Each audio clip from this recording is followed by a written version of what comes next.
11월 달 감사의 달을 맞이해서 우리 성가대도 하나님께 감사의 찬양을 드리고요. 또 지난주일부터 주일 말씀을 감사에 대한 주제로 나누고 있습니다. 지난주일에는 고난 중에서 하나님께 감사를 드렸던 욥의 감사에 대한 말씀을 나누었고요. 오늘은 하나님께 큰 은혜와 축복을 받았을 때 하나님께 감사를 드렸던 아브라함의 감사를 통해서 은혜를 나누려고 합니다. 우리가 없을 때 감사하는 일은 참 힘들죠. 있을 때 감사하는 것도 참 어렵습니다. 오래전에 아프리카에서 의료 선교를 했던 알버트 슈파이저 박사는 감사를 삶의 비밀이라고 그렇게 말했습니다. 원래 알버트 슈파이저 박사는 아주 유명한 성서 신학자입니다. 특히 마태복음을 연구했던 성서 신학자이고 또 올게니스트였습니다. 그냥 취미로 치는 올게니스트가 아니라 사람들 앞에서 공연할 수 있는 그런 수준급의 올게니스트였고요. 그리고 의사였습니다. 그런 가운데서도 그는 의사의 직업을 자신의 평생 직업으로 여기고 또 자기의 그 의료의 재능, 은사를 가지고 아프리카에 가서 평생 동안 의료 선교사로 삶을 보냈습니다. 이분이 이렇게 감사의 정의를 내리고 있습니다. 인생에서 가장 멋진 일은 모든 일에 감사하는 것이다. 이를 터득한 사람은 삶의 의미를 아는 사람이다. 이런 사람은 삶의 신비를 모두 꿰뚫고 있다. 삶의 신비란 모든 것에 감사하는 것이다. 슈바츠 박사가 아프리카에서 의료 선교하면서 정말 감사하는 일만 생겼을까요? 지금도 선교사님들이 아프리카 이런 오지에 가서 선교를 하면 굉장히 어렵고 힘든 일이 있을 텐데 슈바츠 박사는 그런 가운데서도 모든 일에 범사에 감사하고 또 감사할 때 하나님께서 신비적인 또 기적적인 일들을 그때마다 내려주셨다고 하는 것을 이렇게 고백하고 있습니다. 감사가 그래서 중요한 것입니다. 만약 어느 날 밤에 비가 많이 오고 바람이 불고 천둥이 쳐서 잠을 설치게 될 때 주님 감사합니다. 편히 잠을 잘 수 있었던 맑은 날들을 주신 것을 감사합니다. 밤에 잠을 설치면 피곤하고 화도 나고 짜증도 나죠. 그럴 때 오히려 다른 날, 더 많은 맑은 날들이 있어서 감사하다. 그렇게 우리가 고백할 수 있는 거야. 의사 선생님이 처방해 주신 먹기 싫은 약을 먹으면서 주님 감사합니다. 저에게 치료받을 수 있는 약을 주셔서 감사합니다. 하나님 나에게 왜 이런 질병을 주시고 고통을 주시고 힘들게 하십니까? 이 약을 또 먹어야 됩니까? 그것이 아니라 하나님 나에게 치료할 수 있는 약을 주셔서 또 그분들을 주셔서 감사합니다. 왜 그렇게 감사드릴 수 있을까? 요즘같이 추운 날씨에 주님 감사합니다. 지난 여름에 무더운 날씨를 주셔서 감사합니다. 우리는 이제 주님 너무 춥습니다. 왜 지난 여름처럼 날씨를 따뜻하게 해주지 않습니까? 또 더운 무더운 날씨에서는 주님 빨리 추운 겨울이 왔으면 좋겠습니다. 우리는 그렇게 반대로 생각하고 있는지도 모르겠습니다. 오늘 본문에는 아브라함이 전쟁 포로가 된 자기 조카 롯 또 그의 가족들을 구원해내는 말씀입니다. 우리가 앞에 창세기 13장 읽지는 않았습니다만 이 말씀의 백그라운드를 좀 살펴보면요, 아브라함과 조카 롯이 가나안 땅에 이제 정착해 살면서 사업이 번창하게 됐습니다. 양들도 많아지고 가축들도 많아지고 또 양을 부리는 종들도 많아졌습니다. 롯과 아브라함이 같이 살기에 너무 땅이 적었어요. 매일 땅 때문에 싸워요. 종들이 서로 자기들이 가축들을 먹이기 위해서 더 좋은 땅을 차지하느냐고 싸웁니다.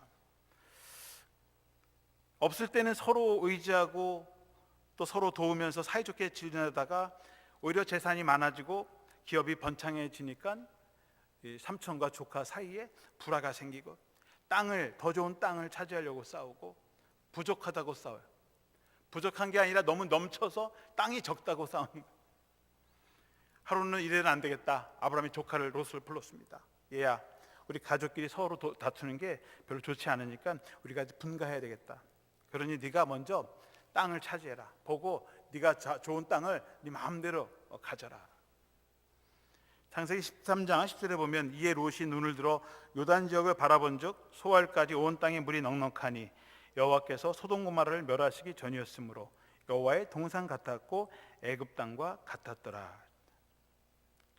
롯이 쭉 보니까 이 요단강 지역에 저 소알이라는 땅까지 물이 그냥 강물에 그냥 파란 물줄기가 흐르고 거기가 너무 푸르고 좋은 거예요. 그래서 저 땅을 내가 차지하면 좋겠다 해서 그 땅을 차지했습니다. 그 땅이 소돔과 고모라 땅. 정말 하나님께서 에덴 동산처럼 젖과 꿀이 흐르는 부족함이 없는 그런 풍성한 에덴 동산과 같은 여호와의 동산과 같았습니다. 또 애굽 땅과 같았습니다. 나일강 강줄기에 넓은 평야가 펼쳐져 있고 오곡백과가 물어있는 그런 정말 천지와 같은 그런 땅으로 보였고 또 그런 땅이었어요. 그래서 롯은 내가 저 땅을 차지하겠습니다. 아브라함이 그래 흔쾌히 허락을 해 주었습니다. 그런데 이 원래는 삼촌이 먼저 땅을 차지해야 되는지요. 자서를 따라서 장유유서.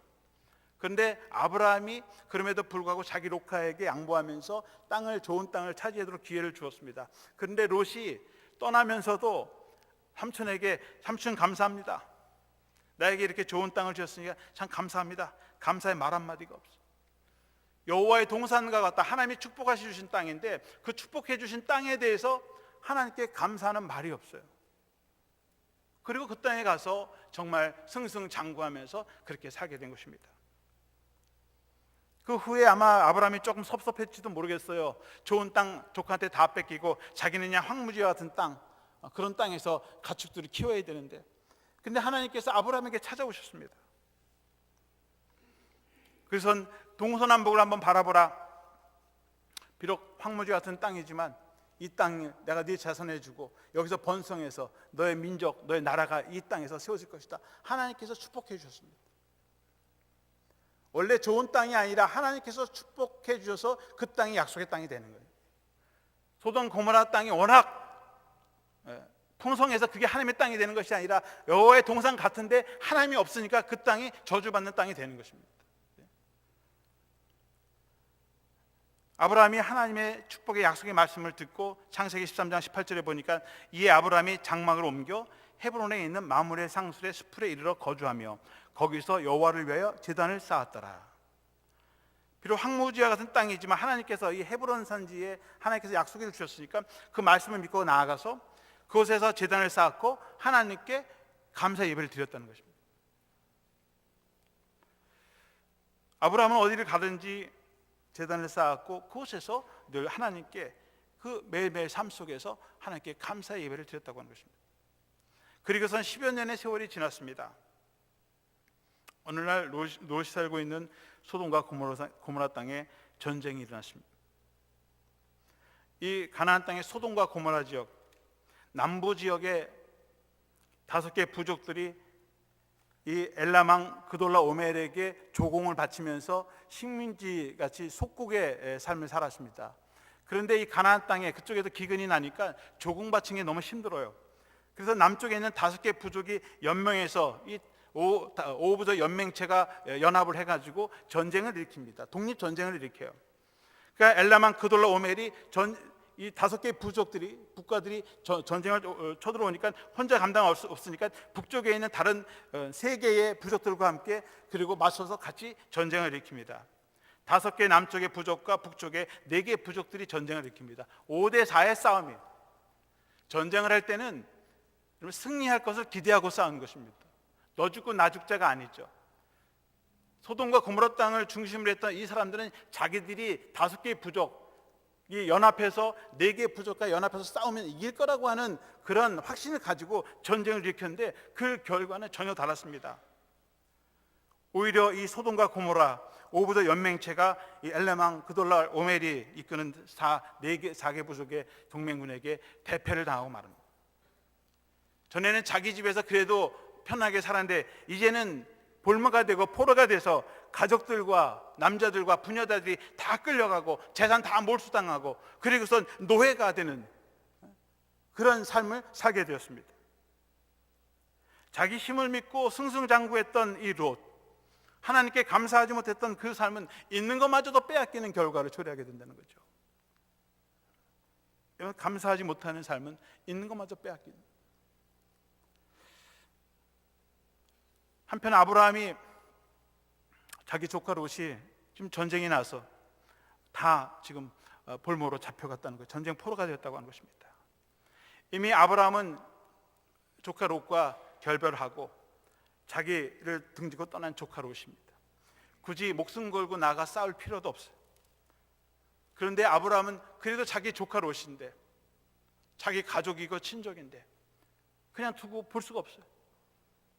가족된 책임, 의무를 다하려고, 그리고 자기가 기르고 훈련한 사병 318명을 데리고 단까지 쫓아가서 전쟁을 합니다. 오늘 읽지는 않았습니다만 16절에 보면 모든 빼앗겼던 재물과 자기의 조카 롯과 그의 재물과 또 부녀와 친척을 다 찾아왔더라.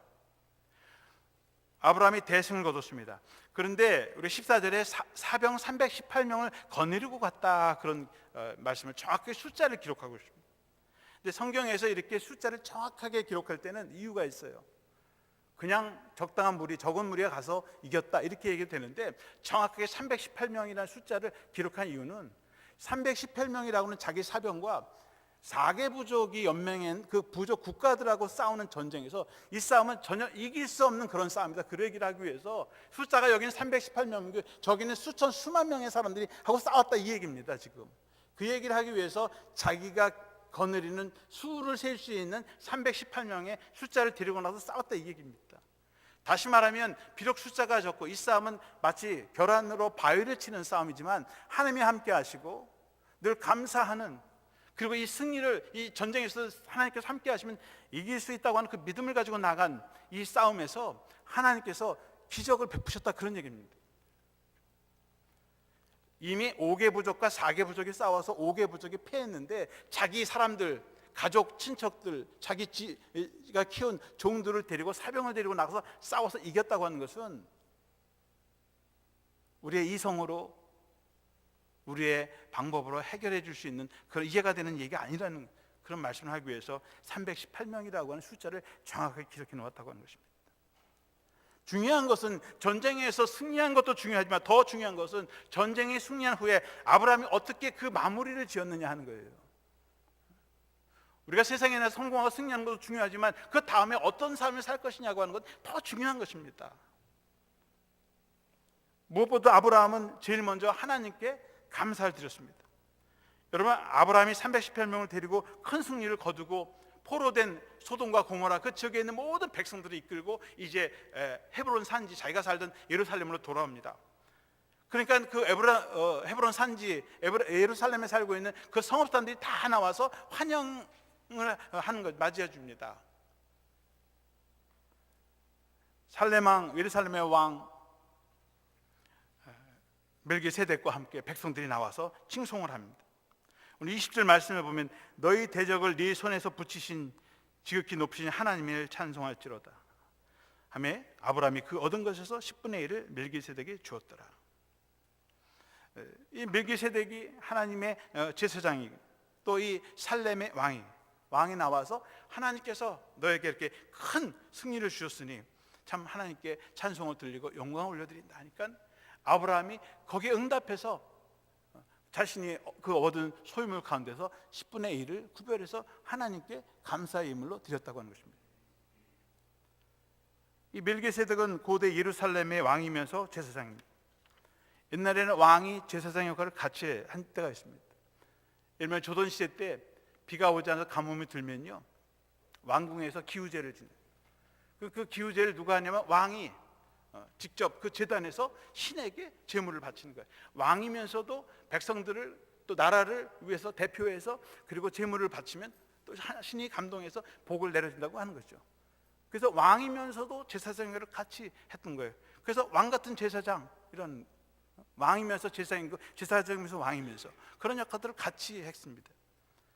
히브리서 7장 1절에 보면 이 멜기세덱은 살렘 왕이요 지극히 높으신 하나님의 제사장이라 여러 왕을 쳐서 죽이고 돌아오는 아브라함을 만나 복을 빈 자라.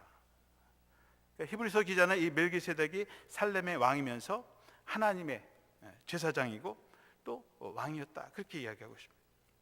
그리고 전쟁에서 돌아온 아브라함에게 복을 빌어주는 그런 사람이었다, 그렇게 고백하고 있습니다. 또 멜기세덱은 정의의 왕이면서 평화의 왕이었다. 히브리서 7장 2절에 보면 아브라함이 모든 것의 10의 1을 그에게 나누어 주니라. 그 이름을 해석하면 먼저는 의의 왕이요 그 다음은 살렘 왕이니 곧 평강의 왕이다. 이 멜기세덱은 정의롭고 평화를 사랑하는 그런 왕이었습니다. 이 살렘이라는 말이 샬롬이라는 말이, 예루살렘 할 때 살렘은 샬롬, 평화를 말하는 것입니다. 그래서 이 멜기세덱은 하나님의 정의, 평화를 상징하는 정의의 왕, 평화의 왕입니다. 그리고 이 왕에게 아브라함이 11조의 예물을 드린 것입니다. 또 성경에서 멜기세덱은 장차 오시는 예수 그리스도의 모형으로 그렇게 고백하고 있습니다.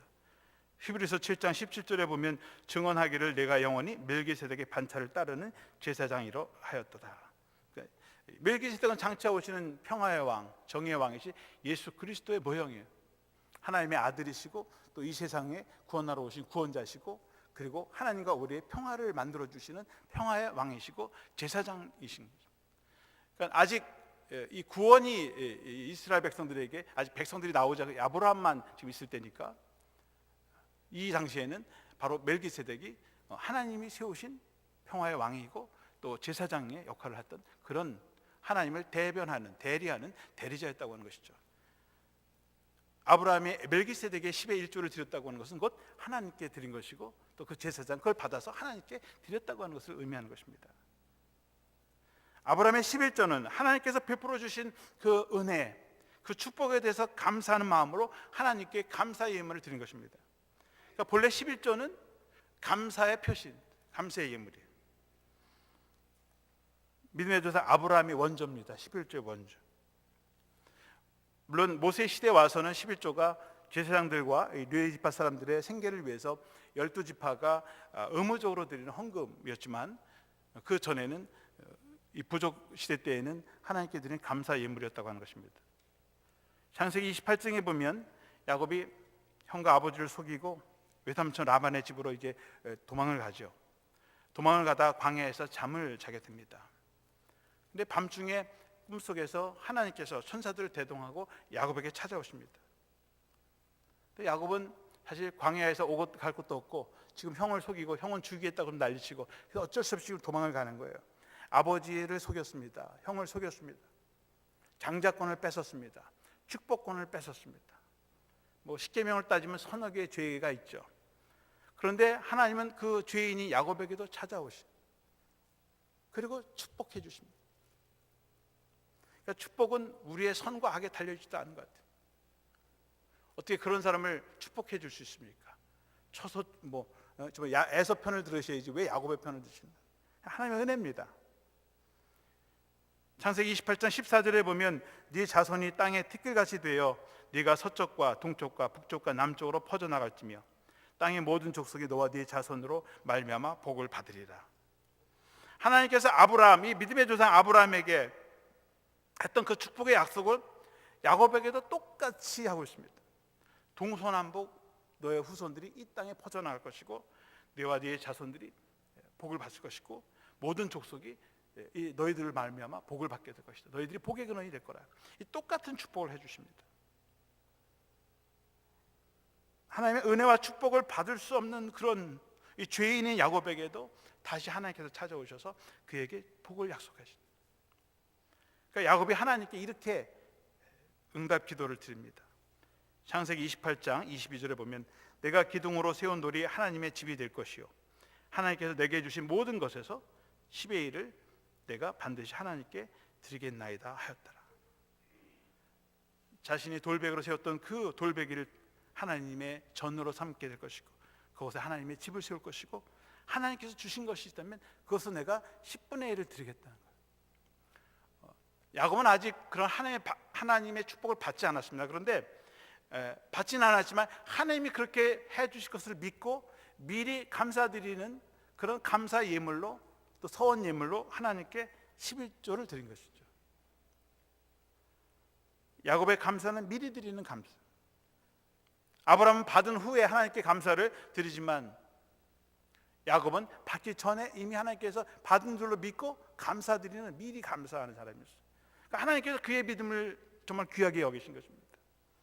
우리가 죄인일지라도 하나님 앞에 나와 우리가 회개하고 그리고 하나님의 그 약속을 믿고 그리고 다시 하나님께 감사하는 삶을 산다고 하면 하나님께서 그 길을 열어주신다고 하는 것입니다. 야곱은 이제 미지의 세계를 향해 여행을 떠나면서 언제 어떻게 될지 모르는 그런 상황 속에서 하나님께서 그의 길을 동행해 주시고 자신의 목적지까지 안전하게 갈 것을 믿고 그리고 하나님께 감사를 드렸던 것입니다. 그것이 11조의 본래적 의미였다고 하는 것입니다. 중요한 것은 하나님께서 우리에게 은혜를 내려주시고 복을 내려주실 때 먼저 하나님께 감사하는 마음이 필요하다고 하는 것입니다. 그럴 때 하나님께서 더 큰 감사의 조건들이 늘어나게 하신다는 것입니다. 두 번째로 아브라함은 이웃에 대한 감사를 잊지 않았다고 하는 것입니다. 자기가 받은 그 예물을 자기 이웃과 함께 나누었다고 하는 것입니다. 아브라함이 이제 승리를 하고 돌아올 때 살렘 왕이 축복해 주었습니다. 그리고 소돔 왕, 같이 왔던 소돔 왕이 아브라함에게 이렇게 얘기합니다. 21절에 보면 소돔 왕이 아브라함이 이르되 사람은 내게 보내고 물품은 네가 가지라.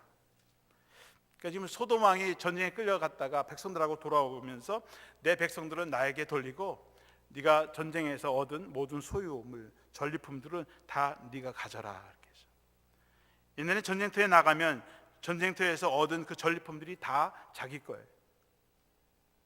사람을 취했으면 사람이 자기 것이고 물건을 취했으면 물건이 자기 것인데 이 소돔 왕은 아브라함에게 백성들은 나에게 보내고 물건들만 네가 취해라. 그런데 24절에 보시면 오직 젊은이들이 먹은 것과 나와 동행한 아젤과 에스골과 마물의 분깃을 제할지니 그들이 그 분깃을 가질 것이니라.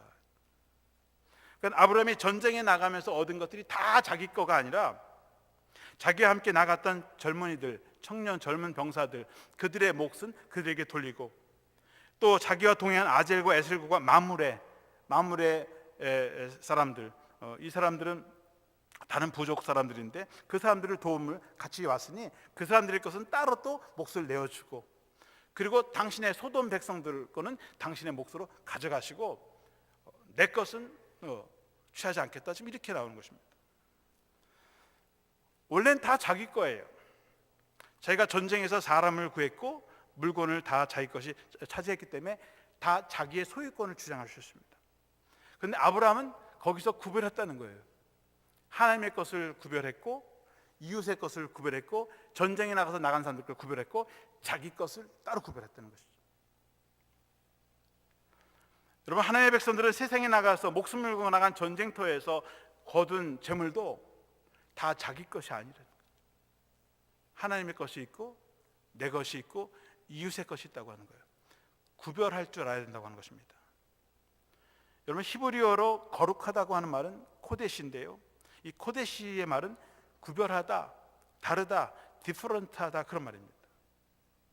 우리의 예물이 거룩해졌다는 것은 이것이 하나님께 드려졌기 때문에 이것만 거룩해졌다 그런 의미가 아닙니다. 여기 꽃이 있지만 이 꽃이 거룩해지는 것은 이 꽃 자체가 하나님의 밭에서 이 꽃만 거룩해지는 것이 아니라는 거예요. 우리가 구별할 때 그것이 거룩해지는 것입니다. 우리가 거룩하다고 하는 것은 하나님을 믿기 때문에 내가 거룩해지는 게 아니라 내가 세상 사람들과 다르고 내가 세상 사람으로 구별되었기 때문에 내가 거룩해지는 거예요. 하나님이 우리를 거룩해지도록 하신 겁니다. 내 물질이 하나님께 드려지면 그 드려진 물질만 거룩해지는 것이 아니라 내 것과 하나님 것이 구별됐기 때문에 하나님 것이 거룩해지는, 하나님께 드린 예물이 거룩해지는 건데 그것만이 아니라 내가 드린 물질도, 내가 가지고 있는 물질도 구별되었기 때문에 그것도 거룩해진다고 하는 것입니다. 내가 하나님께 시간을 드리면 시간 하나님께 드린 그 시간만이 거룩해지는 것이 아니라 구별된 나의 시간이 거룩해지는 거예요. 내 재능 감사도 마찬가지입니다. 내가 하나님께 내 재능을 드리면 그 재능만 드려진 분만 거룩해지는 것이 아니라 구별된 그 나머지도 거룩해지는 거예요. 그것이 하나님께 드린 것입니다. 그래서 우리의 매일매일의 삶 속에서 구별된 삶을 살 때 우리의 삶이 거룩해지는 거예요. 세상 사람들과 구별된 삶을 사는 것입니다. 구별된 시간을 살고 구별된 삶을 살고 살아갈 때 우리의 삶 전체가 거룩해지는 거예요. 우리가 하나님께 나와 예배 드릴 때 이 시간만 거룩해지고 이 시간 끝나고 나가면 우리는 다 더러워지는가? 아니면 세상적으로 되는가? 아니요. 우리의 삶이 하나님께 드려지는 시간과 우리의 몸의 부분들이 있고 그렇기 때문에 우리의 삶 전체가 하나님의 제물로 거룩해지는 것입니다.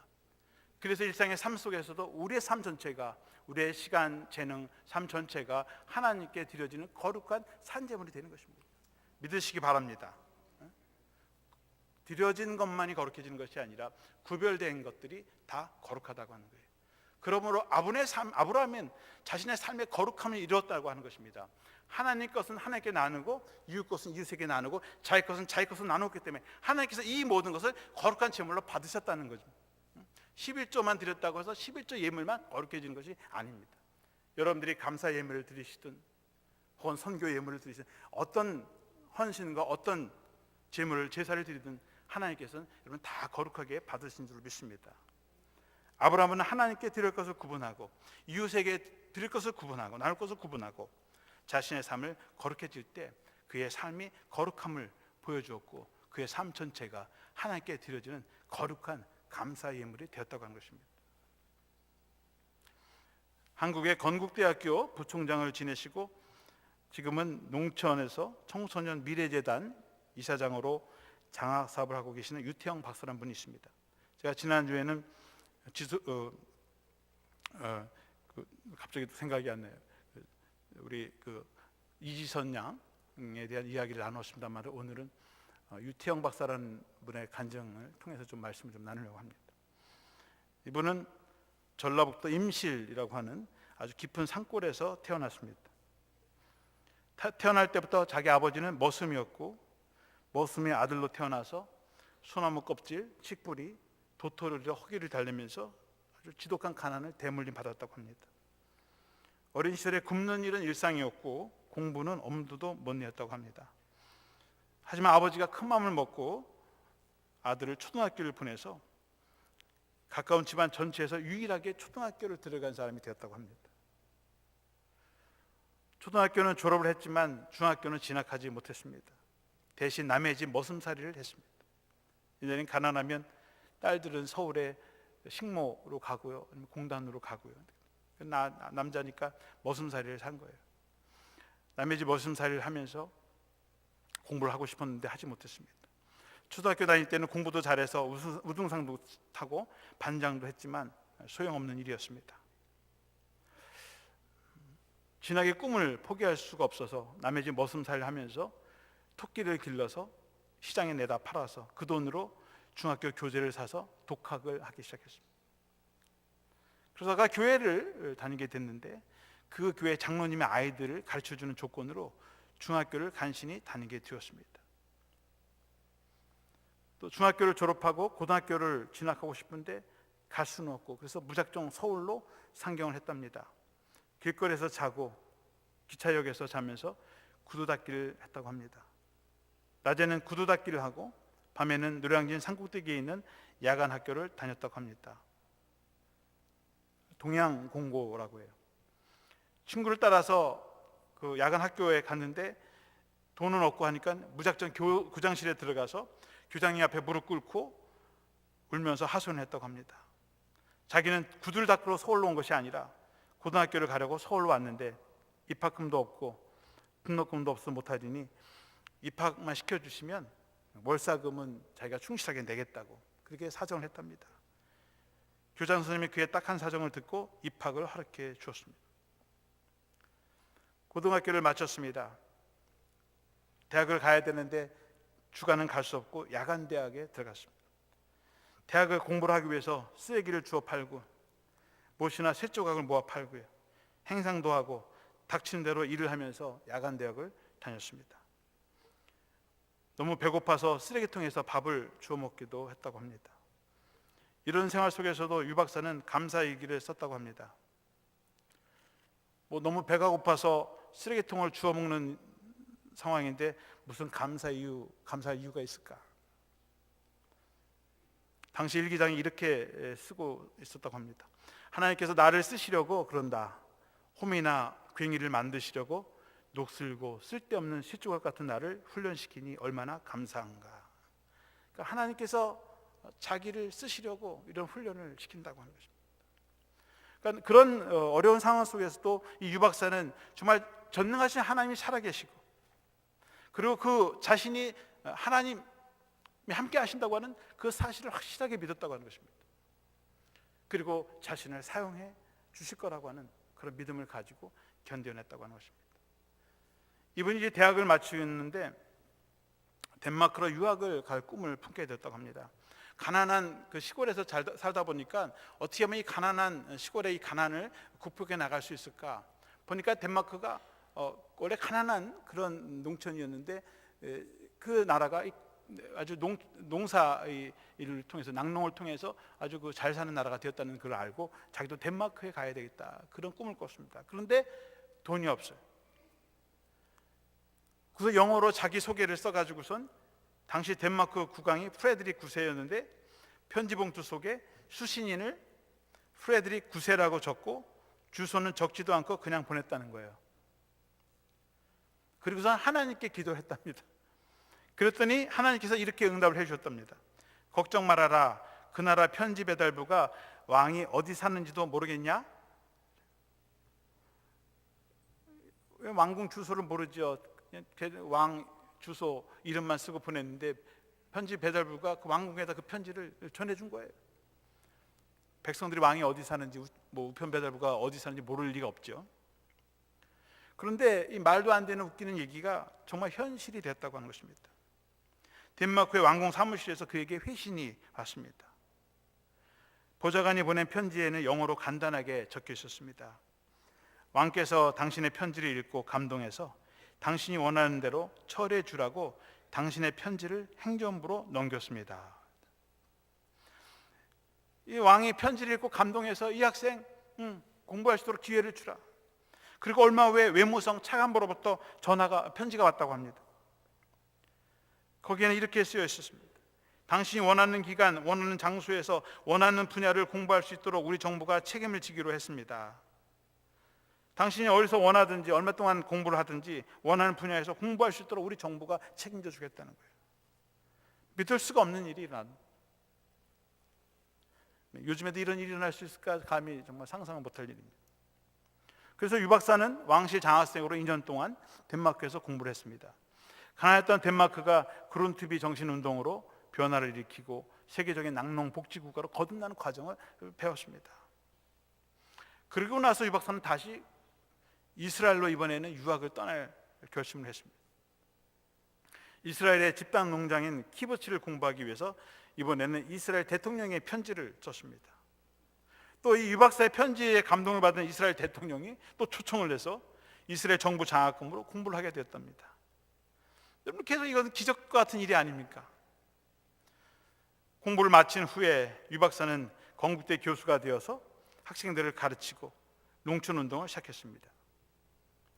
지금은 정령 퇴임을 하고 농촌에 청년 장학재단을 세우고 경제적으로 어려운 학생들을 위한 장학사업을 하고 있다고 합니다.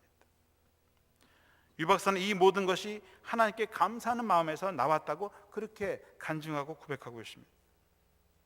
그래서 자신의 받은 복을 또 이웃과 나누는 복의 근원의 축복을 받은 사람이 되었습니다. 이분이 쓴 책 가운데 언제까지나 나는 꿈꾸는 청년이고 싶다 책을 썼는데 거기에 이렇게 한 대목이 있습니다. 한 번은 신문을 넣고 돌아가려는데 쓰레기통에 밥덩어리가 버려져 있는 것이 보였다. 나는 너무 배가 고파 참지 못하고 둘레둘레 주위를 살펴보다가 얼른 그것을 집어들었다. 묻은 연탄재와 모래를 떼어내고 그 밥을 다 먹어치웠다. 눈물이 하염없이 흘러내렸다. 그래도 나는 쓰레기통에 밥이나마 먹을 수 있게 해주신 하나님께 감사드렸다. 그분이 쓴 책 꿈과 믿음이 미래를 결정한다에 이런 고백을 하고 있습니다. 나는 초등학교 6학년 때부터 매일 하루도 거르지 않고 일기를 썼다. 그런데 놀라운 것은 감사하다는 말이 가득 차 있다는 점이다. 쓰레기통에서 밥 주워 먹고 썩은 빵 주워 먹고 신문 배달과 신문팔이 구두 닦기를 하는데 감사하다니. 세상적으로 볼 때는 감사할 것이 하나도 없어 보이지만 일기에는 감사하다는 말이 너무 많이 나온다. 유태영 박사가 성공한 후에 자기 어린 시절에 감사 쓴 그 일기장을 읽어보면서 감사의 단어가 너무나 많았다는 거예요. 그런데 실제로 보면 자기가 감사할 조건이 아니었다고 하는 것입니다. 그런데도 수많은 감사의 단어들이 자기 어린 시절의 일기장에 기록되어 있다는 거 보고 자기도 놀랐다는 것이죠. 그래서 깨달은 것이 하나님께서 이렇게 그런 가운데 감사한 것을 하나님께 귀하게 여기셔서 나에게 더 많은 축복을 베풀어 주셨다고 하는 것을 고백하고 있는 것입니다. 만일 유태영 박사가 감사의 지혜를 갖지 못했다면 그는 자신의 어려운 신세를 탄식하고 머슴살이를 했던 부모님 원망하고 세상을 원망하면서 불행의 늪에서 허우적거렸을 것입니다. 그러나 유태영 박사는 자신의 고백처럼 감사가 자신의 삶을 살렸고 그의 인생을 빛나게 만들어 주었고 또 모든 사람에게 복이 되는 축복의 통로가 되었다고 하는 그런 고백을 하고 있는 것입니다. 감사하는 길이 곧 사는 길입니다. 감사하는 길이 곧 회복되는 길입니다. 감사하는 길이 기적을 일으키는 길입니다. 감사할 수 없는 무딘 마음으로는 기적을 볼 수 없고 감사하는 사람은 언제나 기적을 체험할 수 있습니다. 이것이 감사의 신비인 것입니다. 오늘 본문에서 믿음의 조상 아브라함 늘 하나님께 감사하고 그리고 나아갈 때 하나님께서 놀라운 은혜를 베풀어 주시고 또 하나님께 그런 승리와 감사를 드리고 또 이유가 나누는 복의 근원의 삶을 축복을 자기가 만드는 거예요. 오늘 이 감사의 계절에 우리들도 아브라함처럼 또 이 유태영 박사처럼 하나님과 이웃에게 감사하며 나눔을 통해서 기적을 경험하시고 정말 축복의 통로가 되고 그리고 우리의 삶이 정말 감사의 거룩한 삶이 되어지시기를 주님의 이름으로 축원합니다.